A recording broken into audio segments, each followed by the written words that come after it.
Pakistan has also declared an Indian High Commission staffer in Islamabad persona non grata. Pakistani authorities claimed that he engaged in activities incompatible with diplomatic norms. The Indian chargé d'affaires was summoned and then told the official must leave within just 24 hours. Now, why is this hilarious? This comes just a day after India expelled a Pakistani official from its High Commission in New Delhi, citing similar reasons. The Ministry of External Affairs accused the individual of the conduct inconsistent with his diplomatic status and also issued a demarque to Pakistan's top diplomat in Delhi. Now, this is the latest in a series of hostile moves since the April 22nd Pahalgam terrorist attack, which killed 26 tourists. In response, India also launched Operation Sindoor, targeting multiple terror infrastructure sites in Pakistan as well as Pakistan-occupied Kashmir. India has in fact also moved to reduce the size of its High Commission in Pakistan, bringing the staff count from 55 to 30. Now, the tit-for-tat expulsions mark the growing strain between the two neighbors amid heightened security concerns and an uneasy ceasefire across the border too. Let's discuss this further. My colleague Deepak Badana is joining us live on the broadcast over the news development. But before that, let's take a look again at the announcement coming in from Pakistan. They have also declared an Indian High Commission staffer in Islamabad persona non grata, which, like I said before, is extremely hilarious because similar kind of development came in from India and in the exact same words. Now, what Pakistan has done, they have written down the same announcement just by replacing word India with Pakistan. So they did not even make much of the efforts in writing their own piece, but have just copy-pasted what India had posted to show that they are doing tit for tat. They are taking the exact step that India has taken from their side. Pakistani authorities have claimed that he also engaged in activities incompatible with diplomatic norms.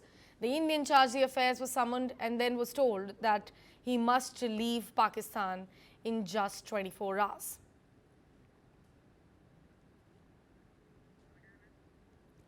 All right, now Deepak Badana has joined us live on the broadcast. Deepak, like I have been saying, the exact same kind of notification has come in from Pakistan. They have not put much of the efforts in writing their own piece. They have just copy-pasted what India had issued yesterday, and they have just changed the word India with Pakistan. Good morning, Sakshi.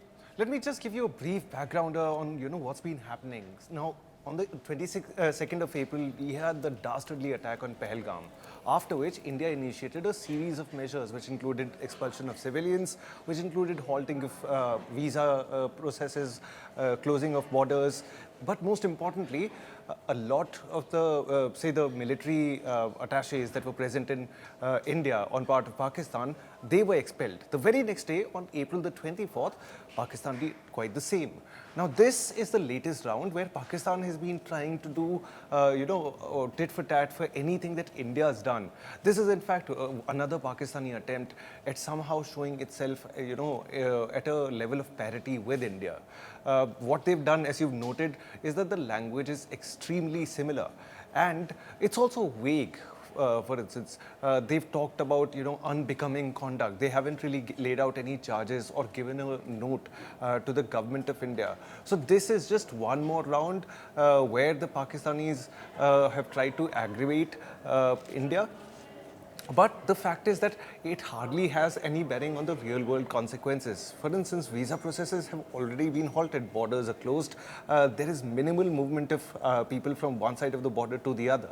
So this is going to have little effect, and this is just one more thing that the Pakistanis will use for their domestic audiences. Because the key thing for the Pakistani state right now is to show themselves as strong as being able to take on India and, being able to stand at parity with India. This is the message that Asim Munir, the Pakistani establishment, and in fact the Pakistani government has been trying to project towards their population with mixed results. What has happened in the last few days has been visible to one and all, and even the media blackouts in Pakistan have not been able to hide the truth from its population, which sees the effect of this conflict on Pakistan.